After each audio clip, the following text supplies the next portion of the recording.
At the moment, we're having the calm before the storm. So generally after midnight, we see the patients coming in, and we generally see quite a number of patients coming in simultaneously. And that's where the help from all of our volunteers is extremely useful, because generally we have more than one patient that we need to urgently assess at the same time. So generally, what we expect is we should see probably somewhere between 20 and 30 priority 1 patients, which means patients who need urgent life-saving interventions.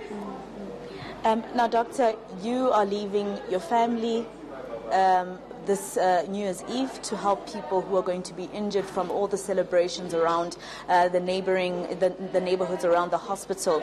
And so, you know, I just want to ask you, this perhaps the job that you're in right now, perhaps a thankless job. So I'm sure you call this passion then? Definitely it is passion. I'm sure that the general public would see it as thankless, and I can understand that interpretation, but this is my passion, this is what I want to do. And this is actually the place where I feel I can make the biggest difference. I'm quite fortunate, I've got a very supportive family. My partner is a paramedic, so she's also working tonight. So hopefully together we will serve the greater Johannesburg community. Now, Dr. Joubert, from me, my last question is just about the fact that tonight is going to be busy. Of course, you'll be looking after people who have stab wounds, who've been shot. And just like Dr. Jacks told us earlier, some of them actually point the fireworks at each other and injure each other in that way. What is the first thing that you do when a patient arrives here and is, for instance, stabbed in the upper body or shot in the head, for instance?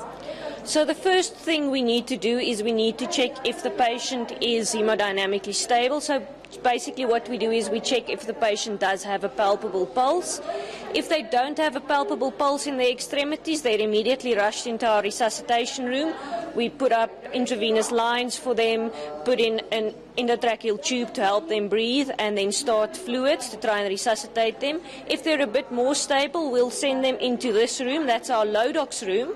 And the Lodox is basically a full-body X-ray that takes about 20 seconds to complete. So then we can assess exactly where they're injured or if there's any internal injury that needs to be addressed immediately. And of course, sometimes there are fatalities.